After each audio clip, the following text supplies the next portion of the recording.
여러분 안녕하세요. 오늘은 조금 특별한 이야기를 준비했어요. 우리가 알던 황희정승님, 청렴하고 지혜로운 분이시죠? 그런데 말이에요. 황희정승님에게는 우리가 몰랐던 또 다른 매력이 있었답니다. 바로 조선시대 최고의 센스케였다는 거예요. 딱딱한 역사 속 인물이 아니라 유머와 재치로 사람들의 마음을 사로잡았던 인간미 넘치는 분이셨죠. 어떤 상황에서도 웃음을 잃지 않고 지혜롭게 풀어내는 황희정승님의 매력. 오늘은 그 특별한 이야기들을 함께 나눠볼까 해요. 준비되셨나요? 그럼 지금부터 시작해 볼게요.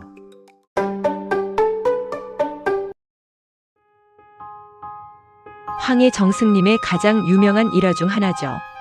어느 날 집안에서 큰 다툼이 벌어졌어요.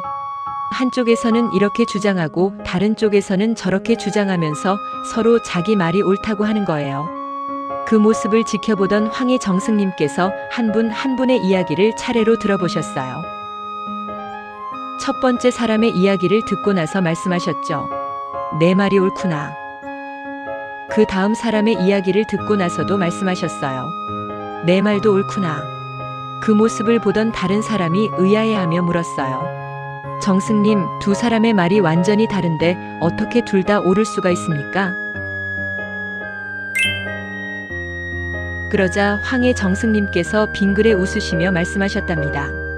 내 말도 옳구나. 처음 이 이야기를 들으면 이게 뭐지? 그냥 회피하는 거 아냐? 라고 생각할 수 있어요.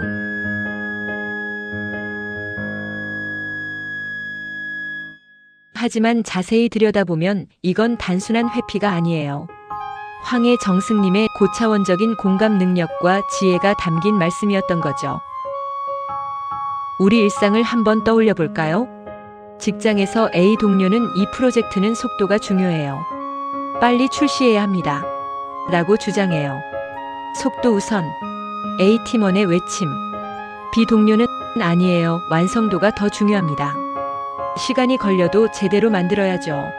라고 반대하죠. 완성도 필수. B 팀원의 주장. 이럴 때 우리는 보통 어떻게 하나요? 한쪽 편을 들거나 아니면 그게 그거 아니야? 라며 대충 넘어가려고 하죠. 하지만 황희정승님의 방식은 달라요. A의 입장에서 생각해보면 시장 선점이 중요한 상황일 수도 있어요. 경쟁사가 있다면 속도는 정말 중요한 요소가 되죠. 그래서 내 말이 옳다. B의 입장에서 보면 회사의 명성과 신뢰가 걸린 문제일 수 있어요. 한번 출시된 제품의 문제는 돌이키기 어렵죠. 그래서 내 말도 옳다. 두 사람 모두 회사를 생각하는 마음은 같아요. 단지 보는 관점이 다를 뿐이죠. 이게 바로 황희정승님의 지혜예요. 옳고 그름의 문제가 아니라 각자의 관점을 이해하고 인정하는 것. 그리고 그 속에서 더 나은 해결책을 찾아가는 거죠. 이게 바로 조선시대 말렙 센스케의 첫 번째 비법이에요.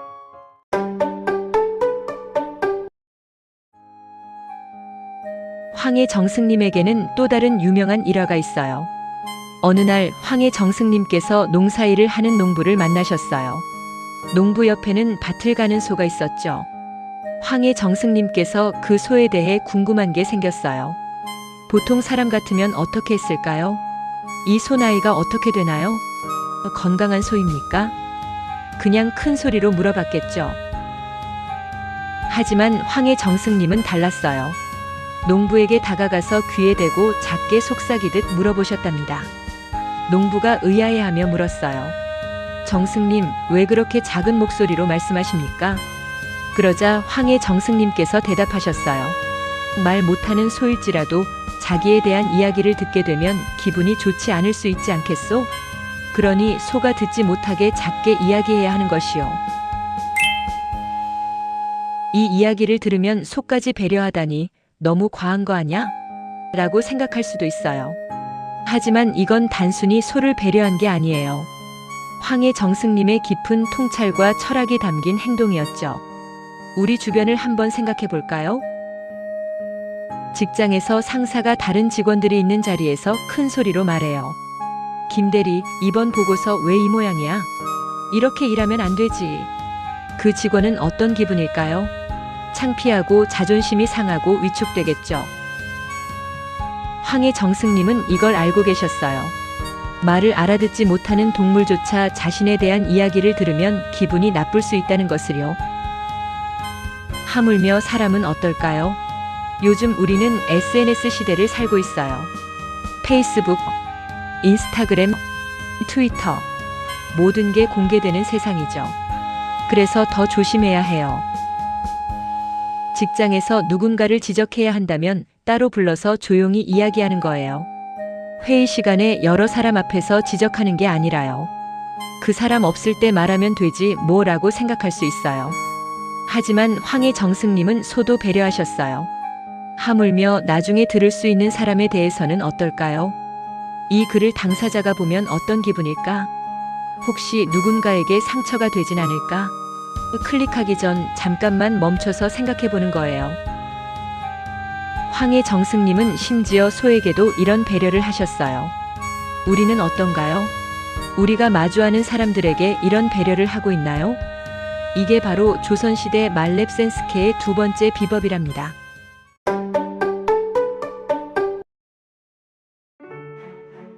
황해 정승님에게는 또 하나의 유명한 일화가 전해져 내려와요. 황해 정승님은 높은 벼슬에 계셨지만 정말 검소하게 사셨대요. 어느 날 쓰시던 갓에 쥐구멍이 났어요. 쥐가 갉아먹어서 구멍이 생긴 거죠. 주변 사람들이 말했어요. 정승님, 새 갓을 장만하셔야 하지 않겠습니까? 하지만 황해 정승님께서는 빙그레 웃으시며 말씀하셨답니다. 괜찮소. 갓이 나를 알아보는 게 아니라 내가 갓을 쓰는 것이니까. 이 갓으로도 충분하오. 요즘 세상은 어떤가요? 새로운 아이폰이 나오면 줄을 서서 사고 명품 가방 하나 사려고 몇 달씩 돈을 모으고. 황해 정승님은 알고 계셨어요. 진짜 중요한 건 겉모습이 아니라는 것을요. 황해 정승님의 검소함은 단순히 물건을 안 사는 게 아니었어요. 가치관의 문제였죠. 내가 누구인지는 내가 입은 옷이나 쓴 갓이 결정하는 게 아니야. 내가 어떤 사람인지, 어떤 일을 하는지가 나를 말해주는 거지. 이 한마디에 얼마나 큰 자신감과 여유가 담겨 있나요? 요즘 말로 하면 완전 찐 자존감이에요. 황해 정승님이 정말 부자셨던 건 뭘까요? 돈? 권력? 아니에요. 마음의 여유였어요. 남의 시선에 흔들리지 않는 확고한 가치관, 물질적인 것에 연연하지 않는 자유로움. 이게 바로 조선시대 말렙센스케의 세 번째 비법이랍니다.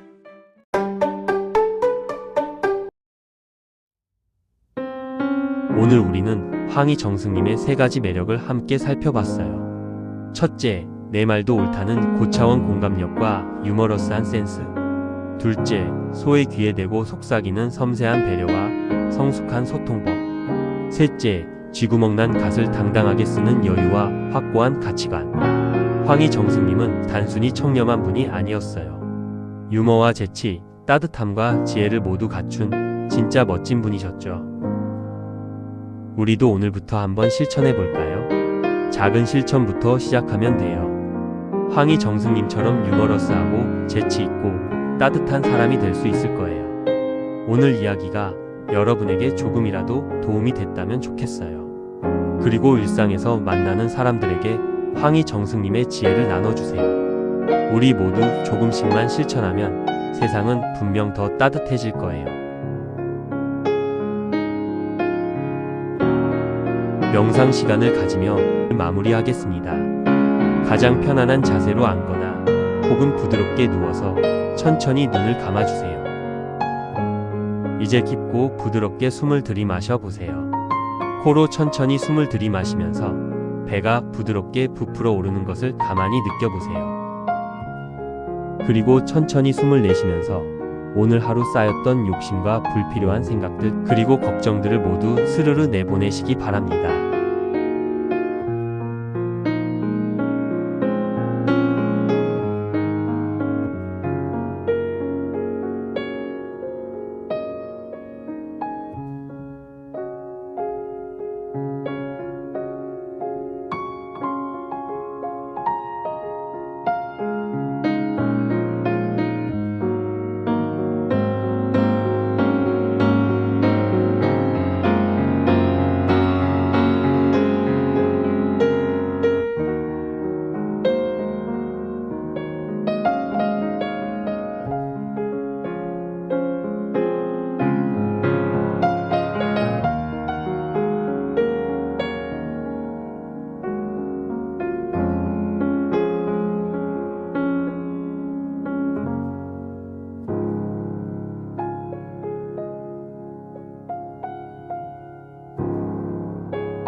천천히 눈을 뜨면서 마무리하겠습니다.